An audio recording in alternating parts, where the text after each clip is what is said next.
Maybe you can just kind of start with telling us about what all the results of the work that you did over those 4 years in the Biden administration. What got done in that 2.5 years.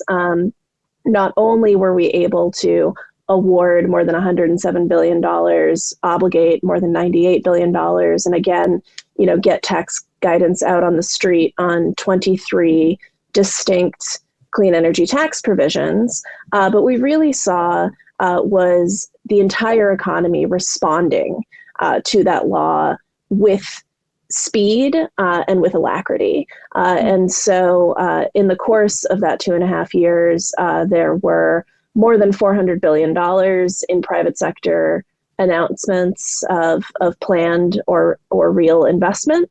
A lot of that was in the manufacturing sector. We saw over the course of just 2.5 years, the United States get on a track to go from having just about 10 gigawatts, for instance, of solar module manufacturing capacity to having more than 50 gigawatts either operating or planned. That is a huge swing in a very, very short period of time. And if those investments were able to all maintain the course and come online, and if investment in the power sector was going to continue at the pace that it was starting to reach in the 2.5 years that we had the Inflation Reduction Act on the books, that would mean that in theory, the United States would have been able to start meeting its full annual demand for new solar installations from domestically produced modules. And that is just like a huge change considering where we were coming from. We also had a lot of unique projects, I think, that flew under the radar a little bit, but that of which we were enormously proud.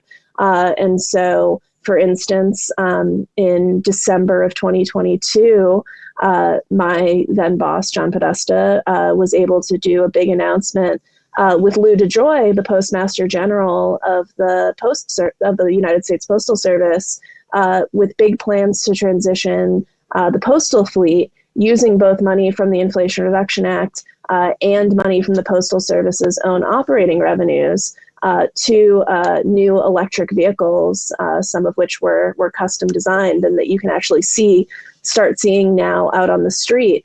And not only are these vehicles obviously more cost effective to run than the old trucks, which have been on the street since the early 1980s, they have some modern conveniences like air conditioning and airbags, which the current fleet of trucks, the old fleet of trucks, did not have. And that was an investment that was enabled by the Inflation Reduction Act.